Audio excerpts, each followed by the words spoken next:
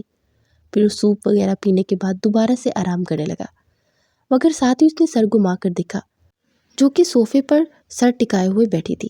تانین please میرا سر دبا دو یہاں کر، مراد نے کہا تو وہ چلتی ہوئی پاس آئی اور اس کے پاس بیٹھ کر سر دبانے لگی۔ وہ اسی کی جانب دیکھ رہا تھا جس کی پلکیں نیند سے بوجھل ہو رہی تھی۔ لیٹ جاؤ میرے پاس، مراد نے کہا تو وہ چونک کر اسے دیکھنے لگی۔ نہیں کوئی بات نہیں، ویسے بھی صبح شاید چھٹی ہو جائے، اگر سونا ہوا تو میں صوفے پر سو جاؤں گی، وہ آہستہ سے بولی۔ کیوں، میرے ساتھ سونے میں کوئی پرابلم ہے کیا؟ تمہیں میرا چھونا برا لگتا ہے؟ اس کے سبھی چہرے کو دیکھ کر بولا۔ نہیں تو، آہستہ سے بولی۔ تو پھر آؤ لیٹ جاؤ، اس نے اپنا دوسرا بازو پھیلاتے ہوئے کہا۔ تو وہ اٹھ کر دوسری سائڈ پر آ کر آہستہ اس کے بازو پر سر لٹ کے لیٹ گئی۔ اس کے بال سہلانے لگا، اس کے ماتھے پر اپنے لب رکھ گیا۔ وہ جتنا چاہ رہا تھا کہ اس لڑکی سے نفرت کرے، مگر نہ جانے کیوں دل اس کی طلب کرنے لگا تھا۔ اسی کے بارے میں سوچتے سوچتے وہ سو چکا تھا۔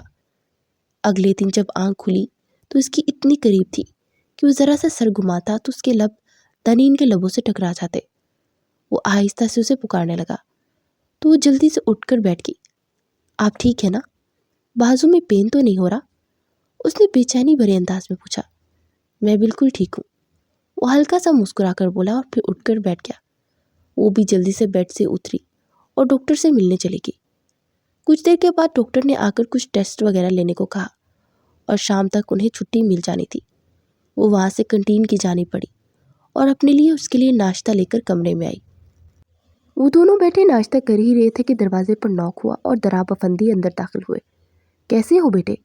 مجھے رات کو ہی میسج ملا، میں تو اتنا پریشان ہو گیا اور رات کو ہی میں چل پڑا، وہ بےتابی بڑے لہجے میں بولے۔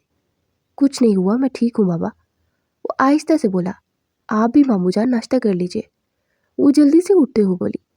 ارے نہیں بیٹا، آپ کرو، میں بعد میں کر لوں گا، دراب افندی نے کہا، مگر انہیں فورس کرنے لگے تو وہ چپ چاپ ان کے ساتھ بیٹھ کر کھانا کھانے لگے۔ پھر وہ بیٹھے باتیں کر ہی رہے تھے کہ کنزا اور صدف اندر داخل ہوئی۔ میرے بچے کیسے ہو تم؟ صدف اس کے گلے لگ کر روتے ہوئے بولی۔ دراب افندی سپاٹ چہرے سے بیٹھے تھے۔ بیٹے میں ڈاکٹر سے مل کر آتا ہوں، وہ بہانے سے اٹھ کر وہاں سے چلے گئے۔ دیکھا اپنے باپ کو، کتنی نفرت ہے انہیں مجھ سے، اور اس کی وجہ سے اس کی لڑکی کی ماں گھر سے وہ بھاگی تھی، مگر الزام مجھ پر لگا کر گئی، برباد کر گئی جاتے جاتے میری زندگی، اور خود مرتے مرتے تمہاری زندگی برباد کر گئی، بگوڑی، بد کردار۔ بس ایک لفظ مزید مت بولیے گا میری ماں کے بارے میں۔ آپ ہوتی کون ہیں ان کے بارے میں اس طرح بولنے والی؟ وہ غصے سے بولی تو مراد نے بے یقینی سے اسے دیکھا یہ معصوم سی دکھنے والی کتنی بڑی آفت ہے۔ میں اچھی طرح جانتی تھی کہ اس معصوم کے پیچھے کچھ اور ہے۔ مجھے رات سے کنزا بول رہی تھی کہ آنی وہ بہت خوبصورت اور معصوم سی لگتی ہے، مگر میں پہلے ہی سمجھ لیا تھا کہ یہ بھی اپنی ماں کی طرح بہت شاطر ہوگی۔ دیکھو نا، مرنے سے پہلے کتنی بڑی چال کھیل کر گئی، میرے بچے کی زندگی برباد کر دی، اور ساتھ میں شامل کر لیا تمہارے باپ کو، چونکہ وہ جانتا بھی تھا کہ تم کنزا کو پسند کرتے ہو۔ صدف نے اسے تنفر بڑی نگاہوں سے دیکھتے ہو کہا۔ وہ سرخ چہرے سے کھڑی مراد کو دیکھ رہی تھی۔ میں نے آپ کے بیٹے کو منع نہیں کیا، وہ اب بھی چاہے تو آپ کی بانجی سے شادی کر سکتے ہیں، وہ انتہائی غصے سے بولی اور پھر غصے سے باہر نکل گئی۔ تو سائڈ پر کھڑے دراب افندی نے اسے سنجیدگی سے دیکھا۔ وہ روتی ہوئی سامنے بینچ پر بیٹھ گئی۔ بہت غلط کر دیا آپ نے، اس عورت کو سچا کر دیا آپ نے۔ مراد کے دل میں جو تھوڑی بہت آپ کے لیے محبت پیدا ہو رہی تھی وہ بھی ختم ہو گئی ہوگی۔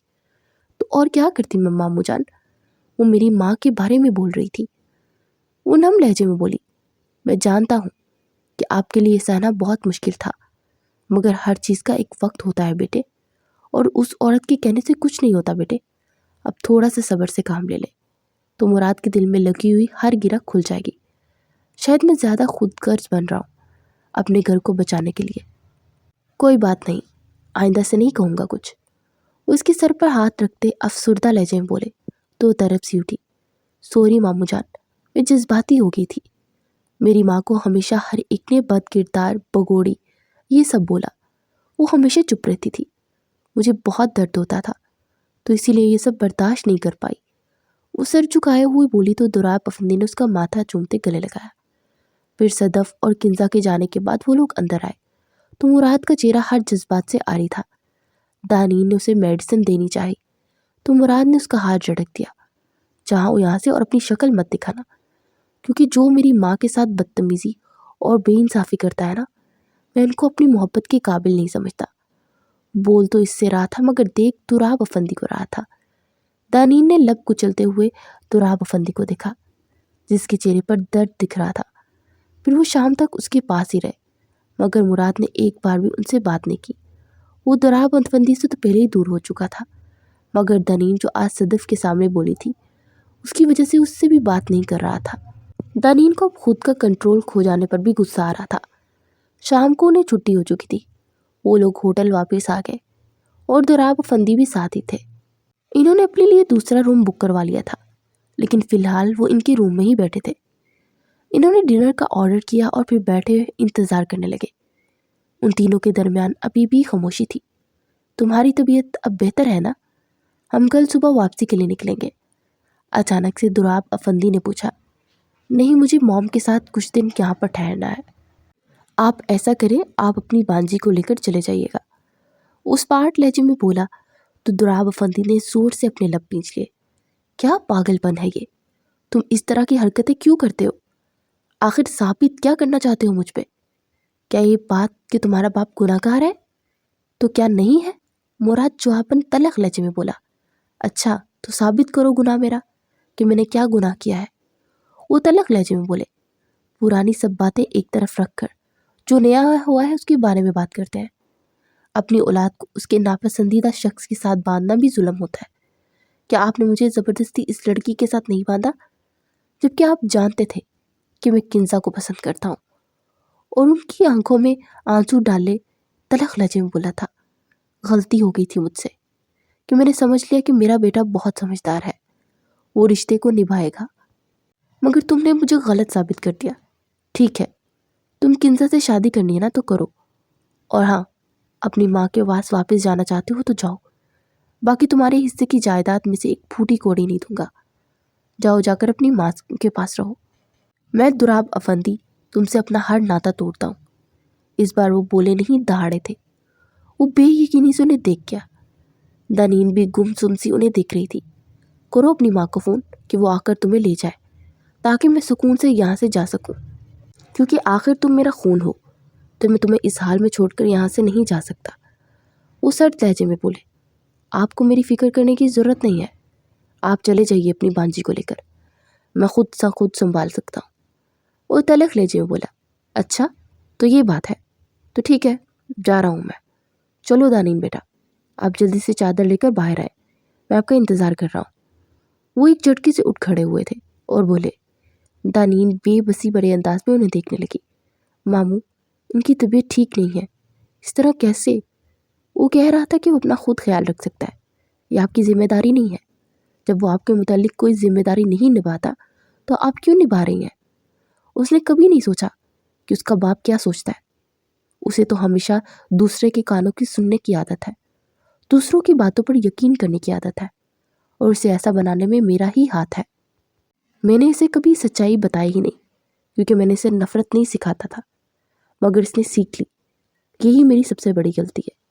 اس نے ایک بار بھی نہیں سوچا کہ اس کے باپ نے اس کی خاطر کبھی کسی عورت کو ہاتھ نہیں تھاما، ہزاروں ارمان دل میں دفن کر کے اس کے لیے جیا، اور آج اس کا باپ اس کے لیے کوئی اہمیت ہی نہیں رکھتا۔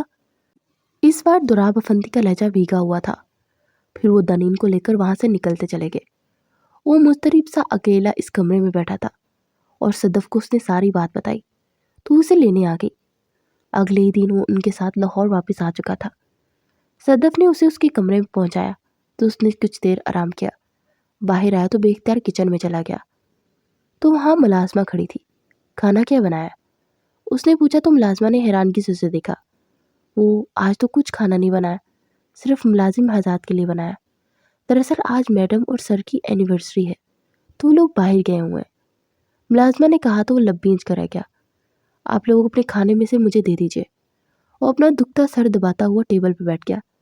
کچھ دیر بعد ملازمہ آئی تو اس کے سامنے دال اور روٹی رکھی۔ یہ کیا ہے؟ اس نے حیرانگی سے پوچھا۔ صاحب جی یہ ہم ملازموں کا کھانا ہے۔ وہ ملازمہ آہستہ سے بولی۔ واٹ؟ کیا اس گھر میں ملازموں کا کھانا علیحدہ بنتا ہے؟ اس نے حیرانگی سے پوچھا۔ جی صاحب جی، ہم لوگوں کے لیے کوئی دال روٹی اور کبھی کوئی سبزی روٹی بن جاتی ہے اور صاحب لوگوں کے لیے دوسرے والا کھانا بنتا ہے، ملازمہ نے آہستہ سے جواب دیا۔ تو وہ لب بھینچ کر رہ گیا۔ اس دال روٹی کو کھانے لگا۔ بے اختیار اسے اپنے گھر کا سین یاد آ گیا جہاں پر جو کھانا وہ لوگ کھاتے تھے وہی ملازم بھی کھاتے تھے۔ دراب افندی تو ہر ملازم کا اپنے گھر کے فرد کی طرح خیال رکھتے تھے۔ وہ بمشکل آدھی روٹی کھا کر اٹھ کر اپنے کمرے میں آ گیا۔ اگلے دن وہ لاؤنج میں بیٹھا ہوا تھا کہ صدف اس کے پاس آئی۔ تمہارے ڈیڈ نے تمہاری جائیداد کے بارے میں کچھ کہا تم سے؟ میرے خیال میں تمہیں اپنی جائیداد لینی چاہیے، صدف نے کہا۔ نہیں موم، انہوں نے مجھے جائیداد سے آگ کر دیا ہے، اس پہاڑ لہجے سے بولا۔ واٹ؟ اور یہ بات تم مجھے اب بتا رہے ہو؟ وہ تلخ لہجے میں بولی۔ اس میں بتانے والی کون سی بات ہے؟ اور میں آپ کا بیٹا ہوں تو ظاہری بات ہے آپ کا کاروبار ہی سنبھالوں گا نا، کیونکہ آپ کا دوسرا بیٹا تو ابھی 22 سال کا ہے۔ وہ اطمینان سے بولا تو صدف لب بھینچ کر رہ گئی۔ پھر وہ انہیں یوں ہی گمسم چھوڑ اپنے کمرے میں آ گیا۔ اسے یہاں پر رہتے 1 ہفتہ ہو چکا تھا اور کنزا اس سے 1-2 بار ہی ملنے آئی تھی۔ ایک دن دوپہر میں وہ سو کر اٹھا اور چائے پینے کے ارادے سے کچن کی جانب بڑھ رہا تھا کہ لاؤنج سے آتی آوازیں سن کر ٹھٹک گیا۔ کیا ہوا خالہ؟ اب کافی زیادہ پریشان لگ رہی ہیں۔ کنزا کی آواز سنائی دی۔ ہاں تو اور کیا کروں؟ تمہارے خالو مجھ پر غصہ کر رہے ہیں۔ وہ کہہ رہے ہیں اسے یہاں سے چلتا کروں، لیکن اب مجھے یہاں سے میں کیسے بھیجوں؟ مجھے کچھ سمجھ نہیں آ رہی۔ انتہائی بیوقوف انسان ہے۔ مجھے لگا تھا کہ اپنی دولت جائیداد دے کر آئے گا، مگر خالی ہاتھ آ گیا، اور الیاس صاحب نے تو صاف کہہ دیا کہ میں تو نہیں رکھوں گا۔ پہلے ہی کاروبار میں اتنا نقصان ہوا ہے، اور میں نے سوچا تھا کہ چلو اپنے ساتھ کچھ لائے گا تو میں الیاس کے کاروبار میں ڈال دوں گی تو وہ خوش ہو جائیں گے، اور جب وہ امریکہ سے واپس آئے گا تو اسے جمع جمایا کاروبار ملے گا۔ مگر انتہائی بیوقوف نکلا میرا بیٹا۔ اب مجھے بتاؤ میں اسے یہاں سے کیسے نکالوں؟ صدف کی جھنجھلائی ہوئی آواز اس کے کانوں سے ٹکرائی۔ اور کیا، سچ میں بہت بیوقوف ہے۔ میں نے سوچا تھا میرا مستقبل بھی سیکیور ہو جائے گا، مگر اب مجھے بھی اس سے شادی وادی نہیں کرنی۔ سب کچھ چھوڑ کر یہاں پر آ گیا۔ مجھے تو وقاص نے پرپوز کیا تھا، میں نے ایکسیپٹ کر لیا ہے۔ اب بہت جلد شادی کروں گی، اور میں تو ویسے بھی اکتا چکی ہوں اس انسان سے۔ آپ کے کہنے پر میں نے اس سے محبت کرنا تو کر لیا، مگر میں اس سے زیادہ اس کے ساتھ ٹک نہیں سکتی تھی۔ سو فائنلی میری تو جان چھوٹ گئی۔ کنزا کی آواز کانوں سے ٹکرائی تو تلخ انداز میں مسکراتا اندر داخل ہوا۔ کیا بات ہے، صرف 1 ہفتے میں آپ لوگ مجھ سے بیزار ہو گئے کیونکہ میرے پاس میرے باپ کی دولت نہیں رہی؟ پتہ ہے، ہوٹل میں جب ڈیڈ مجھے چھوڑ کر گئے تھے نا، تو انہوں نے جاتے جاتے ایک بات کی تھی کہ انہوں نے میری خاطر کسی عورت کو اپنایا تک نہیں، اور میں نے اپنے ارمانوں کا خون کر دیا۔ تو میں نے بہت سوچا اور بہت سوچا۔ ایک طرف آپ ہیں جنہوں نے اپنا گھر بسایا اور آپ کا بیٹا اور ایک شوہر ہے، اور دوسری طرف میرے ڈیڈ جنہوں نے اپنی پوری زندگی میرے نام کر دی۔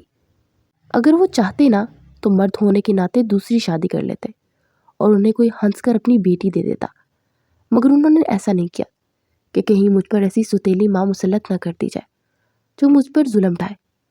وہ ہمیشہ میرے بارے میں سوچتے ہیں، اپنی جوانی کو قربان کر گئے، مگر آپ نے تو اپنے خوابوں کو لیے اپنے بیٹے تک کو قربان کر دیا۔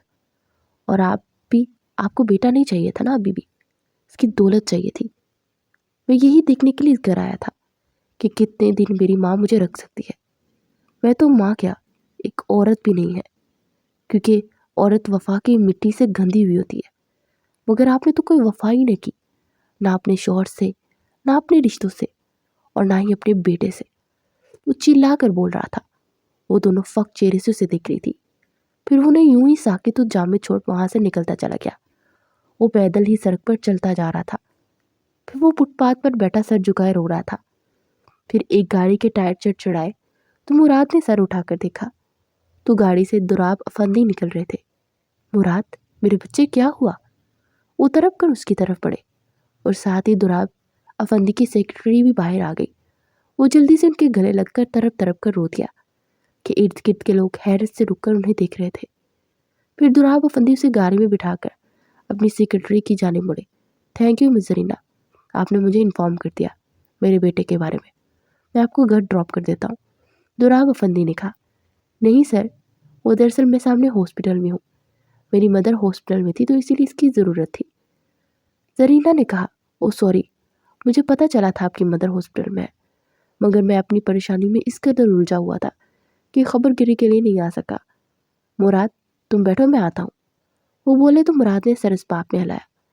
پھر وہ اپنی سیکرٹری کے ساتھ ہسپتال کی جانب بڑھ گئے. کچھ دیر کے بعد وہ واپس آئے تو ان کے ہاتھ میں جوس تھا. میں نے سوچا کہ باپ بیٹا آج مل کر چل کرتے ہیں. انہوں نے مینگو جوس اس کی طرف بڑھاتے ہوئے کہا. تو وہ نم آنکھوں سے انہیں دیکھنے لگا. ناراض تو نہیں ہے نا آپ مجھ سے؟ بالکل نہیں میرے بچے، اور مجھے معلوم تھا وہ پاگل سا بیٹا میرے پاس ہی واپس آئے گا. وہ مسکرا کر بولے تو وہ نروٹھے انداز میں انہیں دیکھنے لگا. ویسے آپ نے اپنی بانجی کی وجہ سے میرے ساتھ زیادتی کر دی ہے. وہ منہ بسور کر بولا. میں نے اس بارے میں بہت سوچا اور مجھے لگتا ہے اس طرح تمہاری شادی نہیں کرنی چاہیے تھی، تو اسی لیے تنین کو BA میں ایڈمیشن دلوا رہا ہوں، تو اب وہ تم سے علیحدہ کمرے میں رہے گی. وہ مطمئن لہجے میں بولتے اسے بے سکون کر گئے. وہ لب بیچ کر رہ گیا. پھر وہ گھر پہنچا تو اس کا اس طرح استقبال کیا گیا جیسے وہ محاذ جیت کر آیا ہو. آنے والے دنوں میں دنین اس کی ملاقات نہ ہونے کے برابر ہو رہی تھی اور وہ دل ہی دل میں جنجلا سا گیا تھا. اور آج بھی معمول کے مطابق وہ صرف ڈنر کے ٹائم ہی اسے ملی تھی. دنین بیٹے، میں نے آپ کے لیے ٹیوٹر کا انتظام کر دیا ہے اور کل سے شفیق احمد آپ کو پڑھانے آئیں گے. وہ میرے مینیجر ہیں اور بہت ذہین ہیں ماشاءاللہ. دراب افندی نے کہا تو مراد نے بے چینی سے انہیں دیکھا. آپ اس طرح کیسے یہ فیصلہ کر سکتے ہیں؟ وہ جنجلاتا ہوا بولا. کیسا فیصلہ؟ دراب افندی نے چونک کر پوچھا. آپ اچھے سے جانتے ہیں میں کس بارے میں بات کر رہا ہوں. ایک تو آپ میری بیوی کو میرے کمرے سے علیحدہ کر دیا، اور دوسرا اسے کوئی غیر مرد کیوں پڑھانے آئے گا؟ میں ہوں نا یار. وہ تڑپ کر بولا تو دراب افندی نے سر بمشکل نیچے کرتے اپنی مسکراہٹ کو رکھا. او، تم تو میری بانجی کے ساتھ رہنا نہیں چاہتے تھے نا، اور میں نے تمہارے ساتھ زیادتی کی تھی، اسی کا تو ازالہ کر رہا ہوں. اس کو ازالہ کرنا کہتے ہیں یار، حد ہوتی ہے. اب وہ میری بیوی بن چکی ہے، اسے میرے کمرے میں رہنے دیجیے نا. اور میں نے کون سا اسے پڑھنے سے روک دینا ہے؟ وہ انتہائی جنجلایا ہوا تھا. نہیں، وہ صحیح سے پڑھ نہیں پائے گی، تم اسے ڈسٹرب کرو گے. دراب افندی نے کہا تو وہ مزید دب گیا. آپ فکر مت کیجیے، میں آپ کی بانجی کو بالکل بھی کچھ نہیں کہوں گا. بس آپ مجھے میری بیوی واپس کر دیجیے، گزارش کر رہا ہوں آپ کے سامنے، ورنہ اٹھا کر لے جاؤں گا. اس نے اس بار بغیر لگی لپٹی کے کہا تو دراب افندی کا فلک شگاف کہہ گونج اٹھا. میرا مذاق اڑا رہے ہیں آپ؟ بالکل نہیں بیٹے، میں تمہاری بےتابی پر ہنس رہا ہوں کہ کہاں میرا بیٹا جس لڑکی کو اپنے کمرے میں بھی رکھنا نہیں چاہتا تھا، اب زبردستی اپنے کمرے میں رکھنا چاہتا ہے. وقت کی بات ہے. دراب افندی نے کہا. کوئی بات نہیں، ہنس لیجیے، کیونکہ میں بھی آپ کا بہت جلد انتظام کرنے والا ہوں. وہ منہ بنا کر بولا. کیسا انتظام؟ دراب افندی نے چونک کر پوچھا. آپ کے سر پر صحرا سجانے کا. یہ پہلا بیٹا ہوگا جو آپ کے اپنے باپ کے لیے رشتہ لے کر جائے گا مس زرینہ کے ہاں. وہ اطمینان بڑے لہجے میں بولا تو دراب افندی کے حلق میں نوالا اٹک گیا. کیا بول رہے ہو؟ فضول بکواس مت کرو کہ میری شادی کرنے کی کوئی عمر تھوڑی نہ ہے. وہ نگاہیں چرا کر بولے. اگر محبت کرنے کی عمر ہے تو شادی بھی تو کر ہی سکتے ہو نا، کوئی پرابلم ہے آپ کو؟ وہ بھی انہیں کا بیٹا تھا. ارے میں نے کسی سے محبت کر لی ایسا کچھ نہیں ہے، فضول میں اندازے مت لگاؤ۔ وہ ہنوز نظریں چرا رہے تھے۔ اچھا، اگر یہ بات ہے تو میری آنکھوں میں آنکھیں ڈال کر کہیں کہ آپ کو مس زرینہ پسند نہیں ہے۔ اچھے سے دیکھ رہا ہوں، پچھلے کئی دنوں سے ہسپتال کے چکر لگ رہے ہیں۔ ان کی والدہ ماجدہ کو متاثر کرنے کی کوشش کر رہے ہیں۔ گیا تھا میں بھی ان سے ملنے، اور انہوں نے کہا کہ بڑے بھائی کا بہت شکریہ کہ وہ اتنا دھیان رکھتے ہیں، اور یہ بھی پوچھا کہ شادی شدہ ہے آپ کے بڑے بھائی۔ میں نے انہیں کہہ دیا ہے کہ جی نہیں، بالکل کنوارے ہیں، اور میں ان کے لیے ایک عدد رشتہ ڈھونڈ رہا ہوں۔ تو آپ جلدی سے ٹھیک ہو کر گھر پہنچے، میں جلدی اپنے بڑے بھائی کی بارات لے کر آ رہا ہوں۔ وہ مطمئن انداز میں بولتا جا رہا تھا، اور دراب افندی کا منہ حیرت سے کھل گیا تھا، اور اس کی بات سن کر دانین کھلکھلا کر ہنس پڑی تھی۔ چپ، خبردار اگر تم نے اس کا ساتھ دیا تو، دراب افندی نے مصنوعی غصے سے ڈانٹتے ہوئے سے کہا، تو سر جھکائے اپنی ہنسی ضبط کرنے لگی۔ دانین، دیکھو ذرا اپنے سسر جی کم جیٹ جی کو، کیسے 400 واٹ کا بلب چل رہا ہے چہرے شریف پر، اور اب بھی مزاج روح ہی نہیں مل رہے۔ تم مجھ سے بہت مار کھانے والے ہو، دراب افندی نے سرخ چہرے سے کہا، تو گہرائی سے مسکرا دیا۔ پھر رات کو اپنے کمرے میں صوفہ چیئر پر بیٹھا تھا کہ دانین اندر داخل ہوئی، اور انگلیاں چٹکاتے اس کے پاس آ کر کھڑی ہو گئی، تو اس کو ہاتھ سے تھامتے اسے اپنی گود میں بٹھایا۔ آئی ایم سوری مائی لو، بہت ہرٹ کیا نا میں نے تمہیں، اس کے ہونٹوں کو اپنے انگوٹھے سے مسلتے ہوئے بولا، اور ایک بازو کمر کے گرد حمائل کیا۔ نہیں تو، وہ لرزتی پلکوں کو جھکائے اس کے کندھے پر جکڑے وہ مشکل بولی، تو اس کے نرم ملائم ہونٹوں کو اپنی دسترس میں لیتا ان پر اپنی شدتیں برسانے لگا۔ پھر اس کی گستاخیوں سے گھبرا کر اس کے سینے میں چہرہ چھپا گئی۔ آج مجھے مت روکو میری جان، اس کے ماتھے پر بوسہ دیتے اسے خود میں بھینچ گیا، پھر یوں ہی گود میں اٹھائے بیڈ تک آتا اس کے پہلو میں لیٹتے اپنی شدتیں نچھاور کرنے لگا۔ صبح کو اس کی آنکھ کھولی تو پرسکون سا اس کی سینے میں سو رہی تھی۔ اس نے سر گھما کر ٹائم دیکھا تو 8:15 بج رہے تھے۔ دانین میری جان، تمہیں کالج نہیں جانا؟ اس کا رخسار تھپ تھپا کر بولا، نہیں آج میرا بالکل بھی دل نہیں چاہ رہا، آپ نے پوری رات جگایا، میری نیند نہیں پوری ہوئی۔ وہ غنودگی سے بولی تو مراد بھی مبہم سا مسکراتا اس کی کمر میں ہاتھ ڈال کر اسے اپنے اوپر گرا گیا۔ چلو پھر ٹھیک ہے، آج میں بھی آفس سے چھٹی کر لیتا ہوں، اور ہم چھٹی مناتے ہیں۔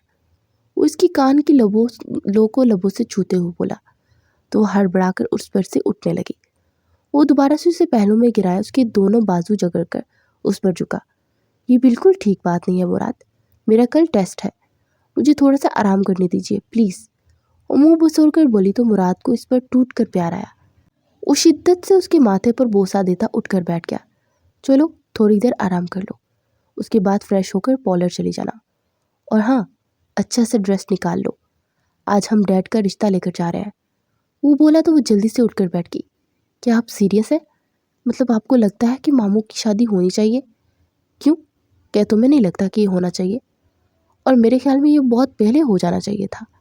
ڈیڈ نے میری خاطر اپنی زندگی کو بے رنگ رکھا، اور اب میں ان کی زندگی میں رنگ بھرنا چاہتا ہوں۔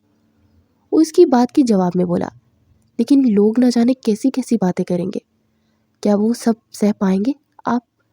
اس نے ایک اور سوال کیا۔ بالکل میری جان، اور مجھے نہیں لگتا کہ مجھے لوگوں کی باتوں پر دھیان دینا چاہیے، اور میرے خیال میں اس عمر میں آ کر مرد کو ایک بیوی کی بہت ضرورت ہوتی ہے۔ اب دیکھو نا، میں تمہارے ساتھ اپنی لائف میں مصروف ہو جاؤں گا، اور وہ تنہا ہو جائیں گے۔ اب ان کے دکھ اور سکھ سننے والے آ جائیں گی نا، تو وہ خوش رہیں گے۔ وہ مضبوط لہجے میں بولا تو وہ دھیمے سے مسکرا دی۔ آپ بہت سویٹ ہیں، آئی لو یو مائی سویٹ۔ وہ اس کے رخسار کو چھوتے ہوئے بولا تو وہ دھیما سا مسکرا دیا۔